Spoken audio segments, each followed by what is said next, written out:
ये एक काल्पनिक कहानी है और दिल को गहराइयों तक छू जाने वाली।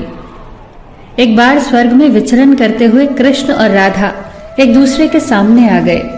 विचलित से कृष्ण, प्रसन्नचित से राधा। कृष्ण सकपकाए, राधा मुस्कुराई।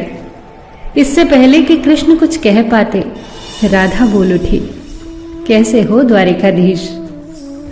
जो राधा उन्हें कान्हा कान्हा कहकर बुलाती थी, उसके मुख से द्वारिकाधीश का संबोधन कृष्ण को भीतर तक घायल कर गया। फिर भी किसी तरह अपने आप को संभाल लिया उन्होंने और बोले राधा से, मैं तुम्हारे लिए आज भी वही कान्हा हूं। तुम तो मुझे द्वारिकाधीश मत कहो। आओ बैठते हैं। कुछ मैं अपनी कहता हूं, कुछ तुम अपनी सुनाओ। सच कहूं राधा, जब जब भी तुम्हारी याद आती थी, इन आंखों से आंसुओं की बूंदें निकल आती थी। राधा बोली, मेरे साथ ऐसा कुछ नहीं हुआ। न तुम्हारी याद आई, न आंखों से आंसू बहा, क्योंकि हम कभी तुम्हें भूले ही कहां थे। जो तुम याद आते, इन आंखों में तो सदा तुम ही थे। कहीं आंसुओं के साथ निकल न जाओ, इसलिए रोते भी नहीं थे। कान्हा, प्रेम से अलग होने पर तुमने क्या खोया, इसका एक आईना दिखाऊं तुम्हें। कुछ कड़वे सच प्रश्न सुन पाओ तो सुनाऊं। कभी सोचा है इस तरक्की में तुम कितने पिछड़ गए। यमुना के मीठे पानी से जिंदगी की शुरुआत की और समुद्र के खारे पानी तक पहुंच गए। एक उंगली पर चलने वाले सुदर्शन चक्र पर भरोसा कर लिया और 10 उंगलियों पर चलने वाली बांसुरी को भूल गए। कान्हा, जब तुम प्रेम से जुड़े थे तो जो उंगली गोवर्धन पर्वत उठाकर लोगों को विनाश से बचाती थी, प्रेम से अलग होने पर वही उंगली क्या क्या रंग दिखाने लगी। सुदर्शन चक्र उठाकर विनाश के काम आने लगी। कान्हा और द्वारिकाधीश में क्या अंतर होता है बताऊं? कान्हा होते तो तुम सुदामा के घर जाते, सुदामा तुम्हारे घर नहीं आता। युद्ध में और प्रेम में यही तो फर्क होता है। युद्ध में आप मिटाकर जीतते हैं और प्रेम में आप मिटकर जीतते हैं। कान्हा, प्रेम में डूबा हुआ इंसान दुखी तो रह सकता है, पर किसी को दुखी नहीं कर सकता।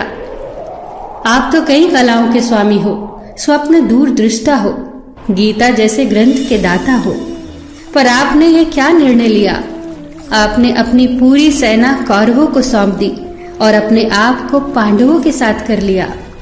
सेना तो आपकी प्रजा थी, राजा तो पालक होता है, उसका रक्षक होता है। आप जैसे महाज्ञानी उस रथ को चला रहे थे जिस पर बैठा अर्जुन आपकी प्रजा को ही मार रहा था। अपनी प्रजा को मरते देख आप में करुणा नहीं जगी, क्योंकि आप प्रेम से शून्य हो चुके थे।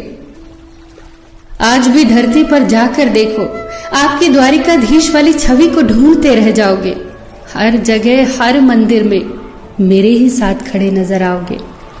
मैं जानती हूं कान्हा, लोग गीता के ज्ञान की बात करते हैं, उसके महत्व की बात करते हैं, पर धरती के लोग युद्ध वाले द्वारिकाधीश पर नहीं, प्रेम वाले कान्हा पर भरोसा करते हैं। गीता में मेरा दूर दूर तक नाम नहीं है, पर आज भी लोग उसके समापन पर राधे राधे कहते हैं। ये कहानी काल्पनिक जरूर है, पर इसके भीतर छिपी सीख बहुत महत्वपूर्ण है। श्री कृष्ण के पास कभी किसी प्रश्न का उत्तर ना हो, ऐसा तो हो ही नहीं सकता, परंतु राधा द्वारा लगाए गए प्रश्न चिन्हों पर कान्हा मौन रहे। यही तो है प्रेम में समर्पण का भाव। पराक्रम में हमें हर किसी को हराना होता है, तब भी हम जीतकर भी हार जाते हैं, परंतु प्रेम में एक ही कईयों का दिल जीत लेता है। सही कहा है कि छोटी सी उंगली पर पूरा गोवर्धन पर्वत उठाने वाले भगवान श्री कृष्ण छोटी सी बांसुरी को दोनों हाथों से पकड़ते थे।